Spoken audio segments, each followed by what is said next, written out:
Capítulo 3 – Síndrome paterna. Como se forma a síndrome paterna? A mulher parece ser algo como uma solução prática para a satisfação dos ideais masculinos. À primeira vista, ela parece realmente servir de elemento de satisfação para dois dos três impulsos fundamentais, o impulso sexual e o de proteção à cria.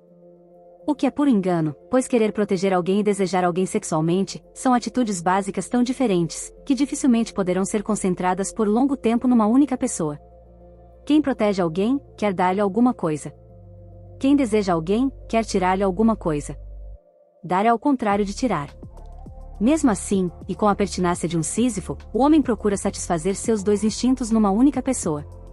Demonstra, então, a boa vontade que lhe é possível. Como desde o início sua pretensão está condenada ao fracasso, seus esforços serão baldados. Começa por pensar que a culpa é sua. Mais tarde, pensa ser da parceira. Experimentará uma parceira nova, recomeçando tudo. Mas acontecerá sempre a mesma coisa. Este jogo se prolongará até diminuir seu impulso sexual e o de proteção à cria tornar-se mais forte. Ao chegar aos 50 ou 60 anos, quase sempre estará conformado com o papel de pai e sonhará apenas ocasionalmente com a amada. Encontrará então a mulher com quem deseja envelhecer, dando-lhe o epíteto de mulher certa ou de mulher para toda a vida ou, se já possui família, volta em definitivo para ela e se transforma em homem sério. Diz, então, que está dono da situação, com amplo domínio sobre si e sobre as mulheres, quando na verdade sofreu apenas uma diminuição do interesse sexual. Esta situação esquizofríca é responsável por uma cadeia infindável de desentendimentos entre os sexos e tem sua origem no jogo duplo das mulheres ao se oferecerem aos homens, que o aceitam.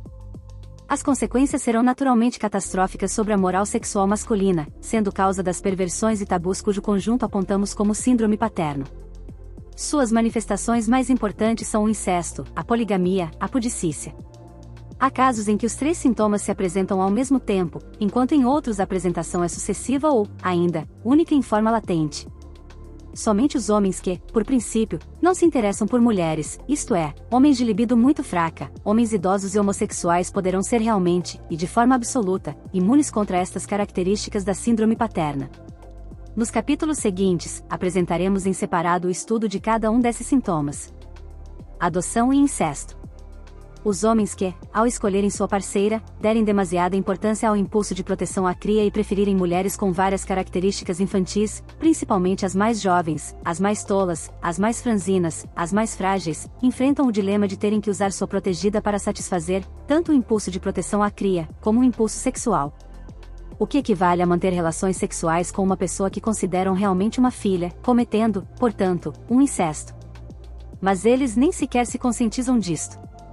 Mesmo porque é muito difícil compreender que um homem possa manter relações sexuais apenas para dar vazão a seu instinto de proteção à cria, apenas a parte sexual costuma dar na vista.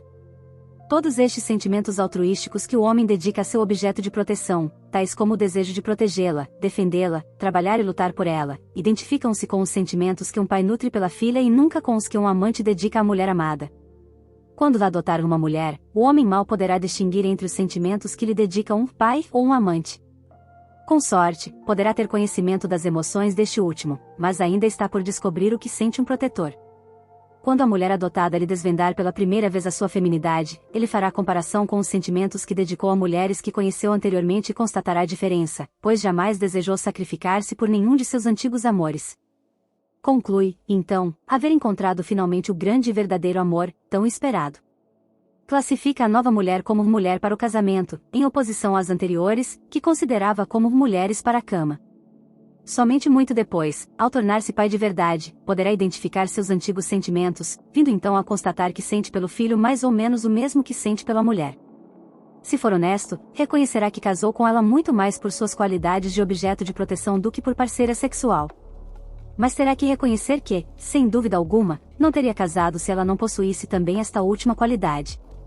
O homem que possui uma mulher infantil, sabe que algo está errado, mas dificilmente identificará a falha. Parece-lhe que, ao praticar com ela o ato sexual, está exigindo algo indevido, que realmente não lhe cabe tomar. Desejaria poupá-la, mas não vê razões concretas para tanto e não o faz, por isso, sua consciência está sempre mais ou menos pesada na hora do relacionamento sexual. Não consegue perder a impressão de que lhe fizeram um grande favor e que deve, sem perda de tempo, mostrar-se agradecido. Quando as mulheres ainda chegavam virgens ao altar e a diferença de idade entre os parceiros era muito maior do que a de hoje, a conexão entre adoção e incesto era muito mais clara. Logo após a cerimônia, o marido devia usar quase abusivamente sua protegida. Em nossos dias, pelos menos, graças à nova moral sexual, os homens têm ocasião de se habituarem paulatinamente à situação. O casamento, que antigamente era condição prévia para o incesto, torna-se hoje cada vez mais uma forma de reparação. Como pai contra a vontade, o homem não tem outra alternativa senão quebrar a barreira do incesto com sua mulher. Por não ser filha real, mas pseudo-filha de seu marido, a situação, de uma certa maneira, torna-se mais difícil, pois também o incesto não é real, mas um pseudo-incesto. Tamanha proporção na manipulação dos impulsos, porém, não fica sem consequências. As clínicas psicanalíticas poderão dizer-nos até que ponto muitos homens conseguiram livrar-se de seus complexos de incesto e se aproximaram, pelo menos em sonho, do verdadeiro incesto. Fazem parte do cotidiano, segundo os terapeutas, as fantasias sexuais que certos pais alimentam em relação às suas filhas moças. A psicanálise, sempre pronta a encontrar complexos, nem sequer procura libertá-los destas fantasias. A única preocupação de um analista, neste caso, seria a de ver seu cliente desenvolver um sentimento de culpa, provocado por seus sonhos. Não se cansaria de assegurar-lhe que tudo isso é normal. E é normal. As cifras estatísticas sobre a prática do verdadeiro incesto, relações sexuais entre parentes de primeiro e segundo grau, o comprovam, pois as relações entre pai e filha colocam-se em primeiro lugar, por larga margem de diferença. Recentemente, o governo sueco tomou a iniciativa da pesquisa sobre o incesto, levando em consideração os casos de que se tem conhecimento nestes últimos 20 anos em seu país. Foram levantados os seguintes dados estatísticos: 6% das relações incestuosas se processam entre pai e filha, 20% entre irmão e irmã, e somente 1% entre mãe e filho. Os restantes 19% referem-se a relações de homens com netas e sobrinhas. Encontra-se em situação bastante esquizofrênica o homem que concentrar em uma mulher os seus instintos sexual e de proteção à cria, principalmente se ela for uma parceira extremamente infantil. Não é de admirar se a parceira escolhida muitas vezes considerar excêntrico seu comportamento, dependendo da ocasião, ele a endeusa, amaldiçoa, maltrata, possui, viola, joga-se a seus pés, deseja morrer por ela. Mas é assim que deve ser, pois, como o instinto de proteção à cria e o instinto sexual são fundamentalmente incompatíveis, não existe para o homem nenhuma outra possibilidade além da oscilação entre os extremos. Por este motivo, os homens de maior sensibilidade procuram logo sair da situação incestuosa, refugiando-se na poligamia ou nas extravagâncias. Os menos sensíveis continuarão com a situação de incesto, pois o prazer das coisas proibidas, que a situação provoca, vai aos poucos se transformando em sólido componente de seu comportamento sexual. Da carência, transformada provisoriamente em virtude, nasce a necessidade e a perversão sistemática. Uma vez acostumados à prática do sexo com menininhas, as relações normais com mulheres adultas se lhes tornam enfadonhas. É lícito presumir que as maiores dificuldades estão com aqueles que, de início, desejavam apenas satisfazer seu instinto paternal e acabaram por envolver-se com mulheres infantis. São os senhores de meia-idade que, ao visitarem ocasionalmente uma casa de tolerância, exigem a companhia de menores de idade. Para eles, o ponto mais importante de toda a ação é a violação do tabu. Causas da poligamia masculina. O homem que possui uma mulher infantil fará o possível para fugir à loucura da monogamia e apaziguar sua alma na poligamia. Dividirá seu amor, dedicando à sua própria mulher o instinto de proteção à cria, enquanto o impulso sexual será dirigido a outra, dará algo a uma, tomará da outra, protegerá uma delas enquanto provocará a outra. Os instintos masculinos de reprodução e proteção à cria encontram na mulher sua fonte de satisfação, o que dá origem à poligamia masculina. Por este motivo, tem-se a impressão de que os homens podem amar duas mulheres ao mesmo tempo. Na realidade, porém, eles amam apenas uma delas, a outra é como se fosse uma filha. Entre as mulheres, dificilmente ocorrerão tais equívocos, pois o grupo ao qual dirigem seus impulsos é perfeitamente delimitado, para o instinto de proteção à cria, os filhos, para o instinto sexual, se necessário, o marido. Por isso, elas são tidas por monógamas e os homens, por polígamos. No entanto, a maior parte dos homens não parece tomar consciência das verdadeiras causas de sua poligamia.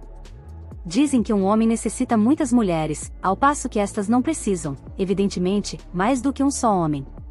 Como eles mantêm relações sexuais igualmente com o objeto de proteção e com o parceiro sexual, mais seguidamente com este, pensam que a causa de sua poligamia reside em sua sexualidade, que imaginam ser basicamente diversa da sexualidade feminina. O nascimento do primeiro filho, nos matrimônios baseados na adoção da mulher, é geralmente o sinal para o início da era poligâmica do marido. Até o mais paternal dos homens terá assim satisfeito seu instinto de proteção à cria, na proporção do que surgirá um instinto sexual, até o momento em que o desejo por um parceiro sexual se torne tão forte que venha a afastar seus escrúpulos, pois ele os tem, naturalmente, apenas não deseja afligir seu objeto de proteção, então, arranja uma amante. A mulher para o casamento dele já a tem, precisa agora de uma para a cama. Este passo, geralmente, é facilitado pelo fato de sua mulher infantil, depois do nascimento dos verdadeiros objetos de proteção, diminuir ao mínimo sua atuação, durante muito tempo, por um amante que a escolheu por sua vocação paternal.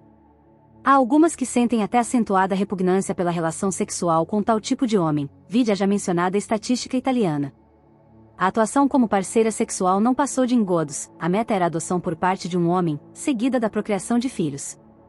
Alcançado o objetivo, o centro de interesse se desloca cada vez mais para o aspecto do objeto de proteção, que apresenta menores exigências constituem-se assim numa senda de obstáculos mínimos.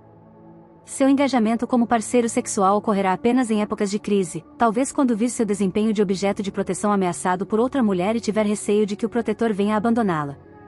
A rigor, a mulher com filhos não necessita sequer interpretar o papel de objeto de proteção, as crianças o farão por ela, de maneira bem mais convincente. O homem que quiser proteger seus filhos, estenderá esta proteção à mãe de quem dependem. Amo minha mulher e meus filhos, diz o pai de família, como se estes dois sentimentos fossem idênticos. Para ele, realmente, são. Assim, a poligamia parece ser não somente a melhor, mas a única saída. Porém, nem todos os homens são polígamos. A causa é fácil de ser adivinhada. Como o homem nada recebe de graça, nem a satisfação do instinto de proteção à cria, nem a do instinto sexual, a fim de realizar sua vocação polígama, teria que encontrar-se em situação de poder sustentar várias mulheres, o que geralmente não acontece. A poligamia prevê sempre uma injusta partilha de bens, constituindo-se no reflexo da justiça social de determinado país. Como o homem é obrigado a pagar pelas mulheres que tem, o rico sempre terá muitas, ao passo que o pobre não terá nenhuma. Estão em muito má situação os homens dos países socialistas, em relação à realização de seus ideais sexuais. Quanto mais uniforme a distribuição de renda do povo, menor a chance de poligamia. Devido ao atual equilíbrio entre a população masculina e feminina, até nos países industrializados do Ocidente, em que cada homem pode sustentar pelo menos uma mulher, a relação extramarital fixa se constitui em privilégio de patrões. O forte desnível social dos países em desenvolvimento, no Ocidente, forma uma base especialmente favorável à poligamia. Na América Latina, a bigamia é praticamente institucionalizada. O mexicano bem situado na vida possui a casa grande e a casa chica, a casa com a esposa e a casa com a amante. O arranjo, naturalmente, só existe enquanto ele estiver em situação de mantê-la satisfatoriamente. A poligamia masculina depende, portanto, totalmente, da situação econômica. Os homens ricos não são mais polígamos, são mais ricos. Os homens pobres não são mais monógamos, são mais pobres. Portanto, distinguimos as seguintes formas de poligamia: simultânea, sucessiva, esporádica e simbólica.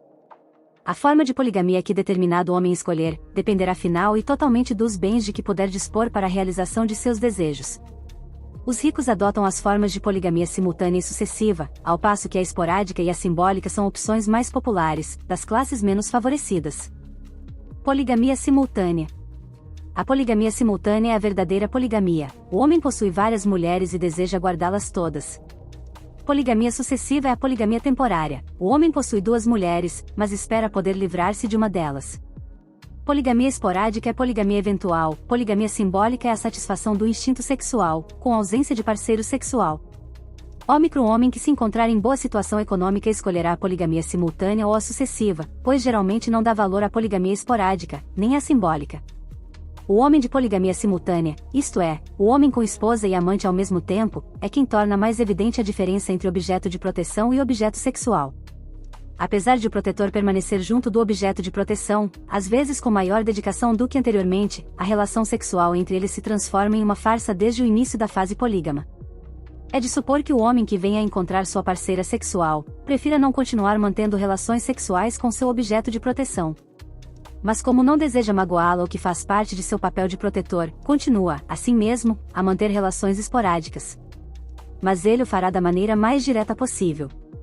Desse momento em diante, o sexo, com todas as suas nuances, será praticado somente com o parceiro sexual.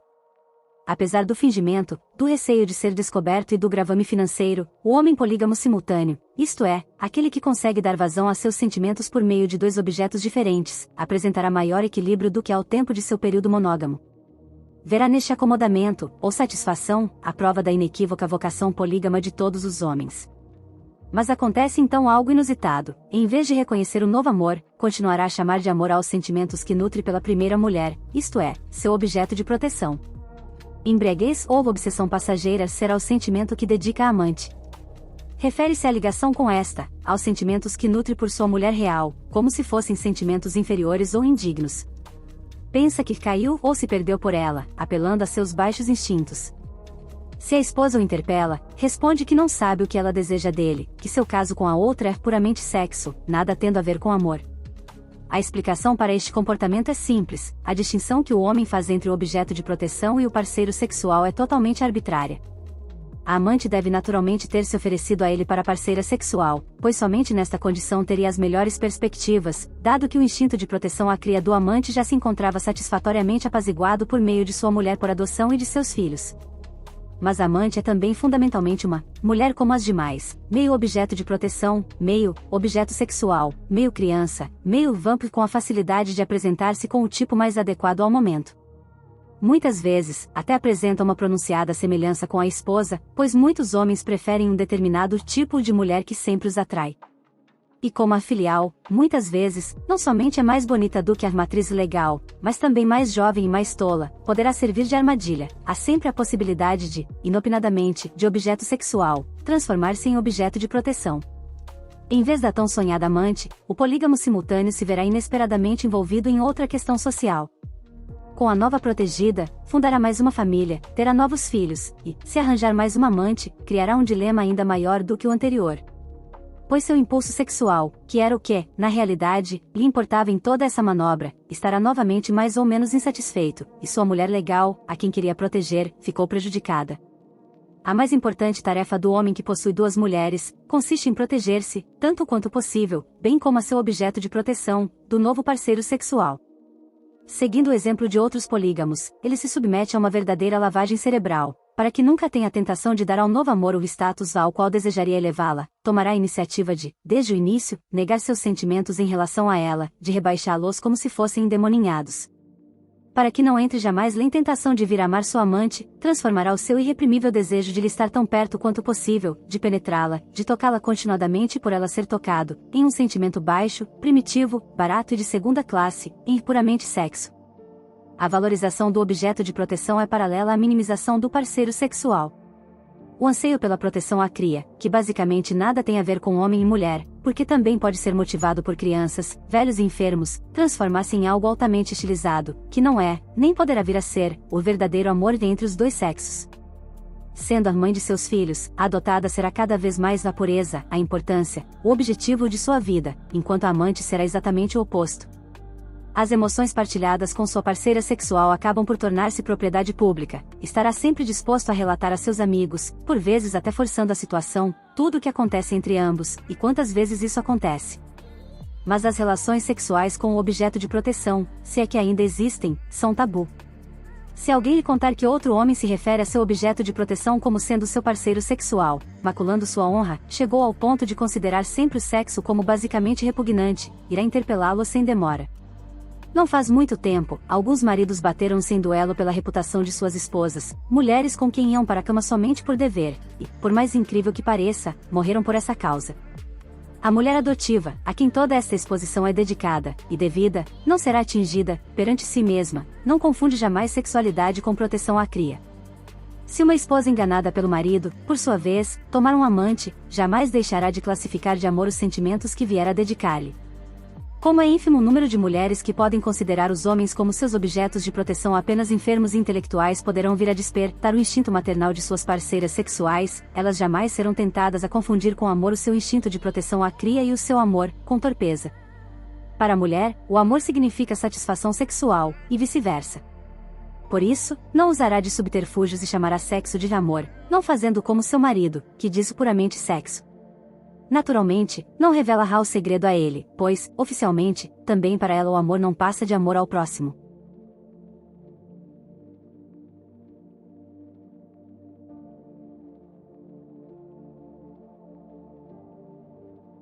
Poligamia sucessiva. Assim como o polígamo simultâneo, também o sucessivo possui duas mulheres. Mas, ao contrário do primeiro, encara a poligamia como uma sobrecarga e espera poder livrar-se, na primeira oportunidade que surgir, de uma delas, geralmente da mais velha. Portanto, o polígamo simultâneo conserva-se sempre polígamo, dependendo das possibilidades, ao passo que o polígamo sucessivo alterna fases de poligamia simultânea com monogamia, estando o ritmo das trocas sucessivas em relação direta com suas reservas financeiras. Dependendo da importância dada à satisfação do instinto de proteção à cria ou do impulso sexual, os homens poderão ser classificados em duas categorias. 1. Eternos pais são aqueles que estão sempre à procura de novos objetos de proteção.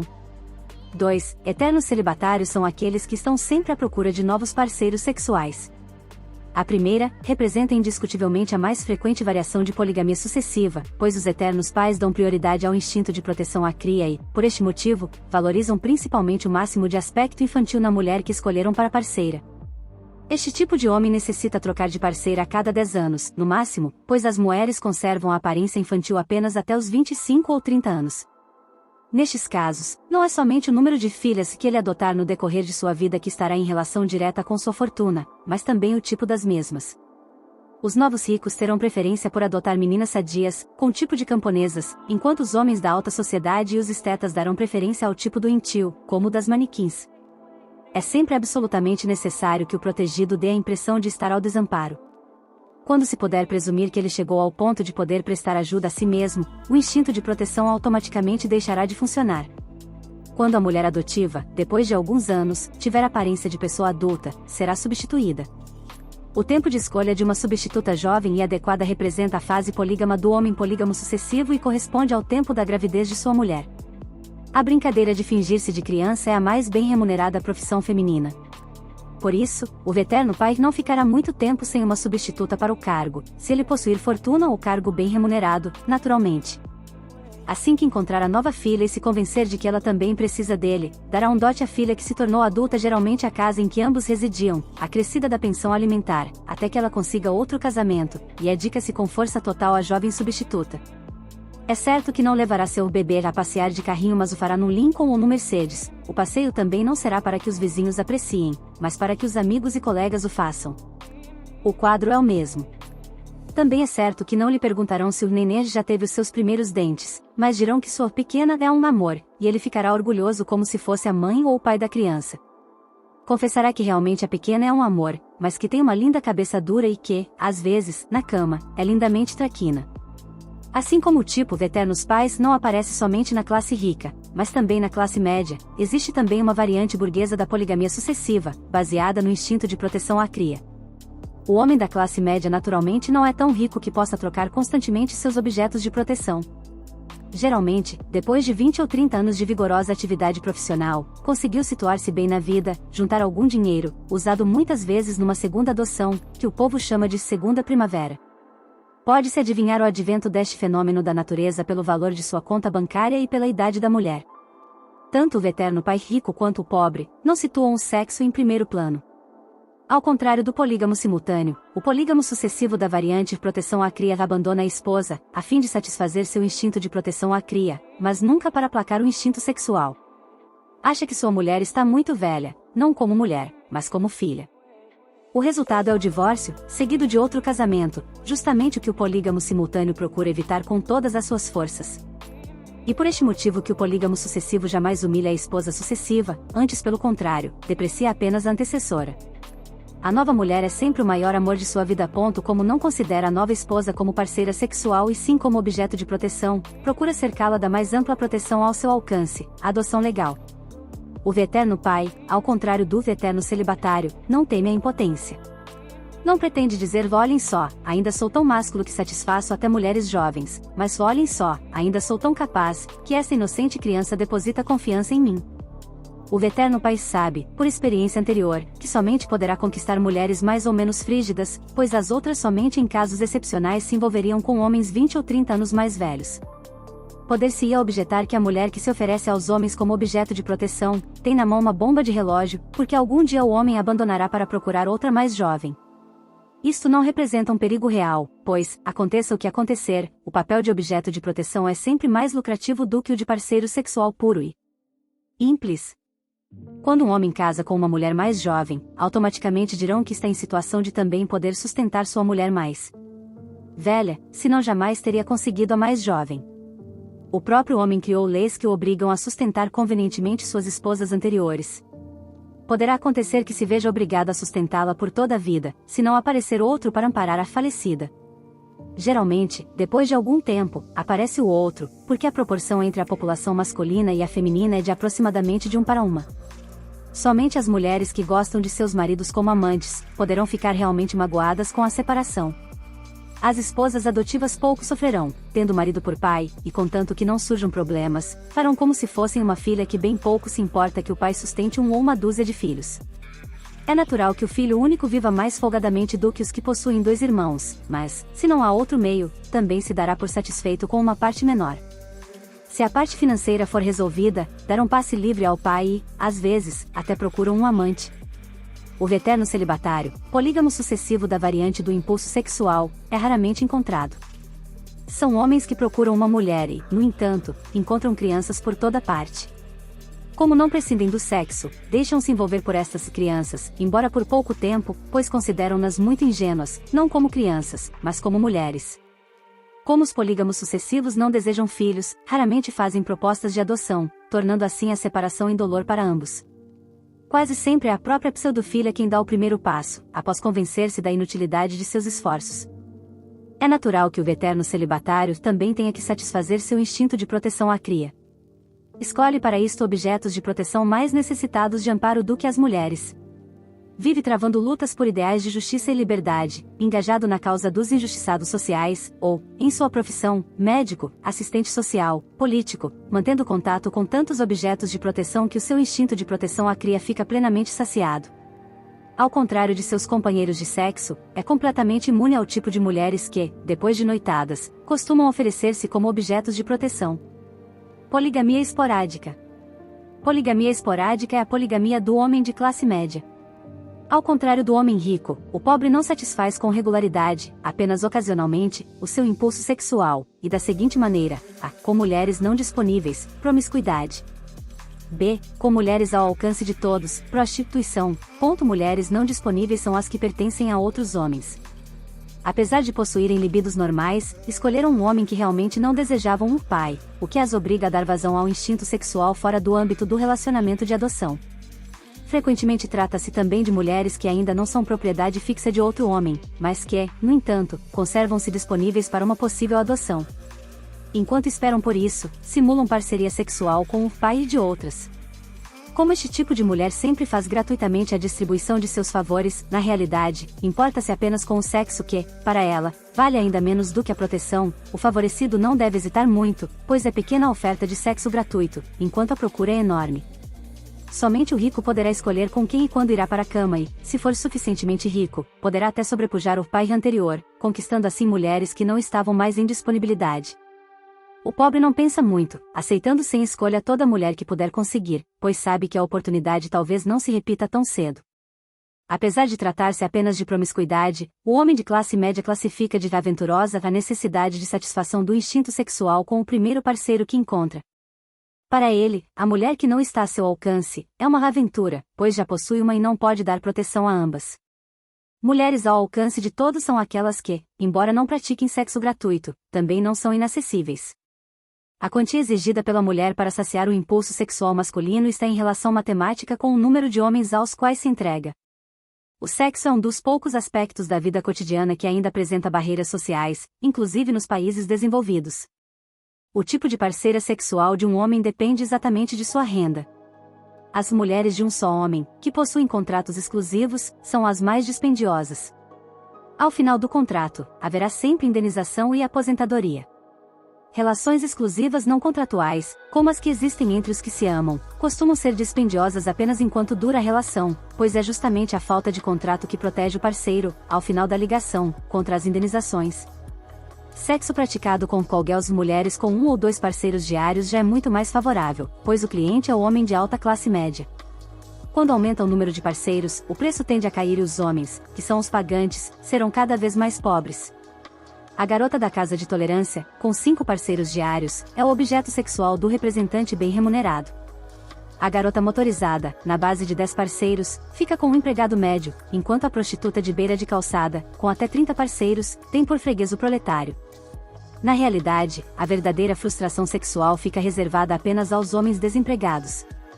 O sexo praticado com prostitutas é, inegavelmente, a forma mais barata de satisfação do impulso sexual por meio do objeto vivo, mas também é a que mais se afasta da sexualidade. Os homens que costumam frequentar prostitutas já satisfazem quase mecanicamente os seus anseios de amor por um ser adulto do sexo oposto. Basicamente, tem apenas caráter simbólico o fato de estreitarem um ser humano em seus braços. A sexualidade, forma menos comprometida da comunicação humana, fica assim reduzida à sua expressão mais grosseira, representada pela série de involuntárias contrações musculares, produzida por 10 minutos de fricções. A mulher que possibilita estas contrações, seja qual for a técnica que adote, pouco mais representa do que qualquer outro tipo de cavidade, igualmente capaz de produzi-las. Seja como for, sexo de bordel é barato e protege o objeto de proteção que se encontra em casa. Com frequência, a prostituta livra, total ou parcialmente, a esposa por adoção dos mais maçantes deveres de parceiro sexual. Por este motivo, raramente será tomado por depravação moral o fato de um homem frequentar casas de tolerância. Muito pelo contrário, será a prova mais inequívoca de sua incondicional devoção pela mulher adotiva. Mesmo quando a poligamia for descoberta, nada acontecerá, pois a concorrente é apenas uma prostituta. Pelo critério usual, não é nem sequer uma mulher. A verdadeira mulher é aquela que consegue pôr em perigo o status de objeto de proteção de sua rival. Neste sentido, a prostituta é inofensiva, pois o homem que se separasse de sua adotiva para casar com uma meretriz, seria uma sensação. Basicamente, somente os homens consideram imoral a prostituição. Sofrem com a ideia de simplesmente possuir uma mulher um ser tão carente de proteção, conforme lhe ensinaram e nada mais dar-lhe em troca do que um pouco de dinheiro. Somente em pensar que outros homens farão o mesmo com ela, o que torna a transação tão barata, dá um cunho suportável à ideia. As mulheres não consideram condenável a prostituição, com exceção das feministas, que julgam o próprio sexo por critérios masculinos e não consideram as mulheres realmente necessitadas de proteção. Por motivos higiênicos, geralmente, prefeririam que seus pais adotivos se contentassem com poligamia simbólica e assinassem a revista Playboy, ou a Penthouse, para substituir a visita mensal ao prostíbulo. Poligamia simbólica. Dizíamos que tanto a poligamia esporádica como a simbólica são atributos do pequeno burguês. A escolha da forma de poligamia é mais uma questão de temperamento do que um problema financeiro, pois as duas variantes são talvez igualmente pouco dispendiosas. Os extrovertidos se inclinarão mais para a poligamia esporádica, os introvertidos, para a simbólica. Presume-se que seja um grande sacrifício para o homem, ter que abordar na rua uma pessoa inteiramente desconhecida e, sem rodeios, pedir-lhe para realizarem juntos o ato mais íntimo entre duas pessoas. O introvertido é demasiado sensível para procurar uma prostituta e, por isso, prefere a idealização da parceira sexual. Também existirão, naturalmente, os introvertidos abastados. Estes não necessitam esforçar-se para conseguir parceiros sexuais, até pelo contrário, mas contentam-se com sexo simbólico, por causa de sua sensibilidade.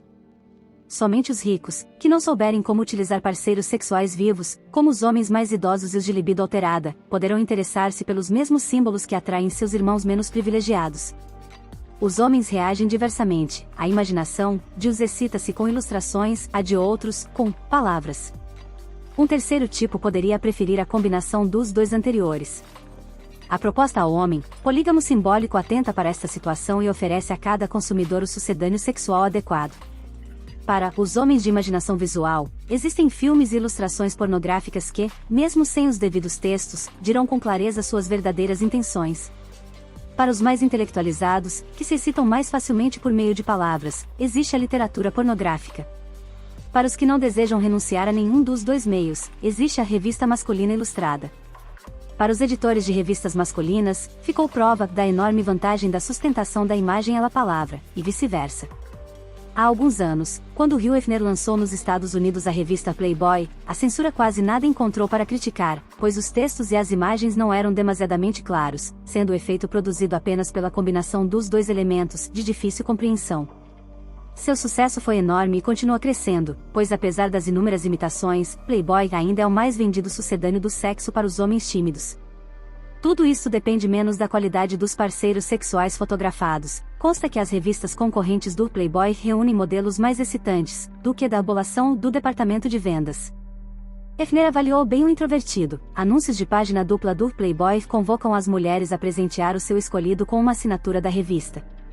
Pelo fato de ser uma revista masculina, pouquíssimas mulheres a leem, portanto, o anúncio não é absolutamente dirigido a elas, e sim a eles. A finalidade é fazê-los pensar: existem até mulheres que assinam Playboy para seus homens, então não estou agindo mal. Apesar de a maior parte dos compradores ignorar o excelente sortimento de pequenos contos, entrevistas e caricaturas, eles representam uma contribuição perfeita, que justifica a opção de compra.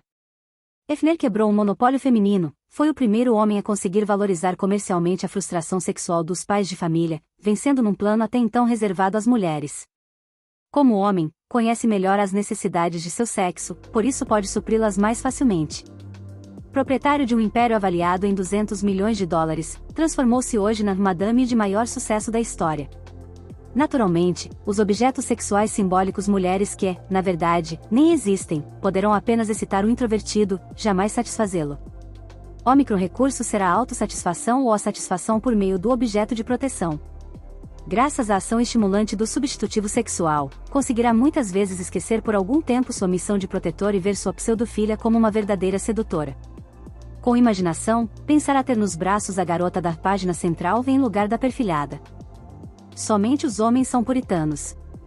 As principais características da síndrome paterna são incesto, poligamia e puritanismo. Muitos homens são ao mesmo tempo incestuosos, polígamos e puritanos. Já debatemos aqui o incesto e a poligamia masculina. Chegamos agora à terceira característica da síndrome paterna, que é o puritanismo masculino. O homem será puritano se renegar seu impulso sexual. Esta definição demonstra que, na verdade, somente os homens podem ser puritanos, pois as mulheres, muitas vezes já na puberdade, mutilam seu instinto sexual no interesse de posterior política de dominação, vide capítulo A Força do Mais Frio. Assumindo posição contrária ao sexo, não precisarão renegar seus desejos secretos, pois não se reprime o que não existe. Portanto, são poucas as mulheres adultas que podem ser puritanas. Puritanismo é qualidade masculina.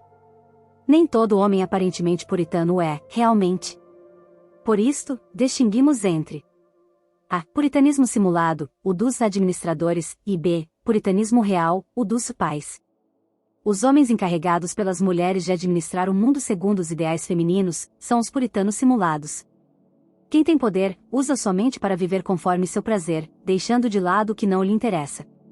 Entre as coisas que não dão prazer, estão, em primeiro lugar, as humilhações da luta pela vida.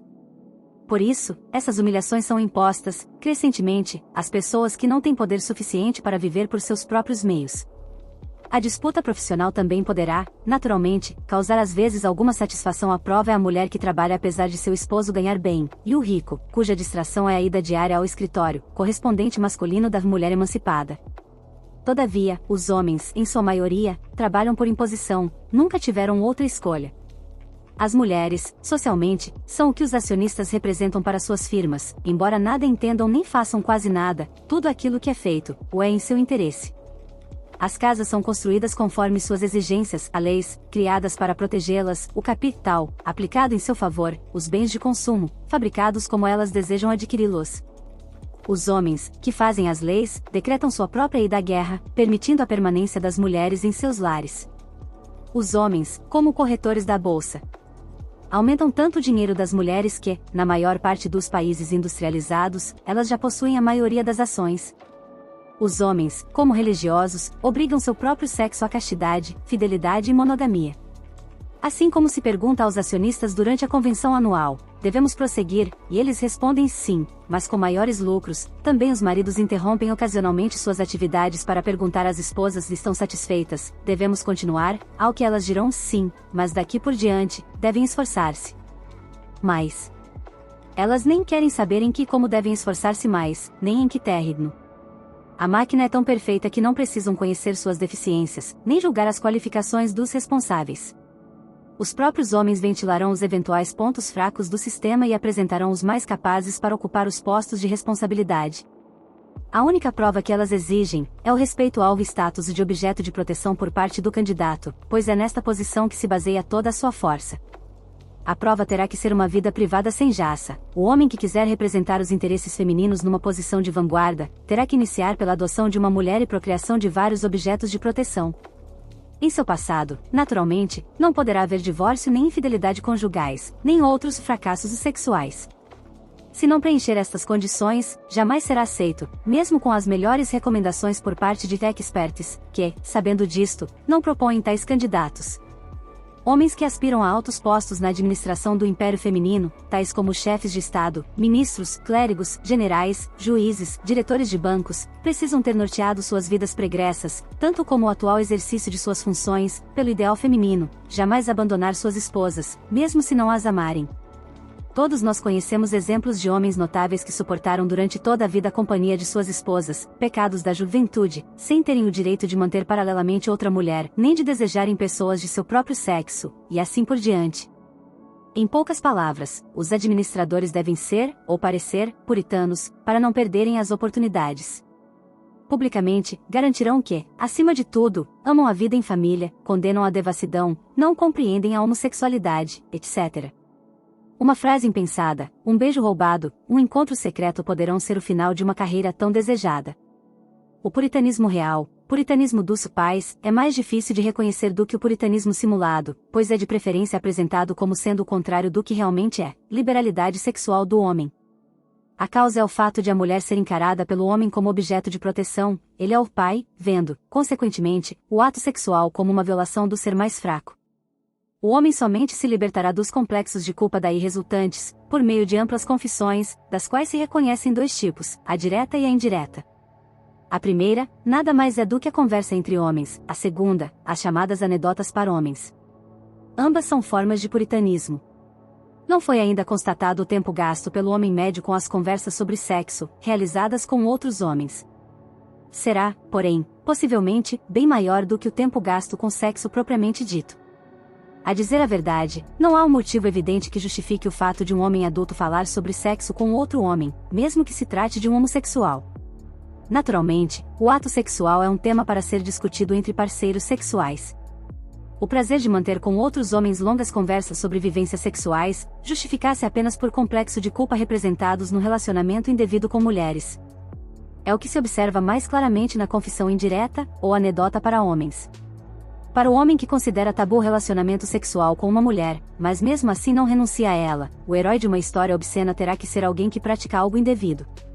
Por isso, o conteúdo de uma história tipicamente masculina será sempre o ato sexual e, entre os participantes, haverá sempre uma criança inocente, um médico obstetra libidinoso, uma freira ou um padre. Estas histórias não são realmente anedotas, mas confissões sem interesse para pessoas estranhas. O convite para uma sessão desse tipo deve ser sempre compreendido como pretexto para o início de uma terapia de grupo, que se efetua em restaurantes ou em clubes masculinos, em vez de ser realizada em institutos de psicologia. As risadas retumbantes ao final de cada história representam a libertação, expressão coletiva de consciências aliviadas. Uma das formas mais conhecidas de puritanismo masculino é a exigência da noiva intocada. Existe com frequência nos lugares onde impera o puritanismo simulado, no caso, o dos padres. Com a exigência de uma noiva virgem, o noivo declara categoricamente a condenação do sexo. Submete a um teste todas as mulheres que encontra, se praticarem o ato sexual com ele, são más, se não o fizerem, são boas. Somente provando que não o desejam, serão boas e ele cuidará delas por toda a vida. Sofrerá consequências a pessoa que renunciar ao sexo até a idade de 23 anos. Portanto, o homem que casar com uma virgem levará para casa aquilo que sempre desejou intimamente, isto é, uma mulher fria, e, dentro de pouco tempo, ele voltará à poligamia simultânea ou esporádica para, como antes do casamento, satisfazer seu impulso sexual com uma mulher má. A mulher boa será a mãe de seus filhos, um ser assexuado, que vale a pena proteger.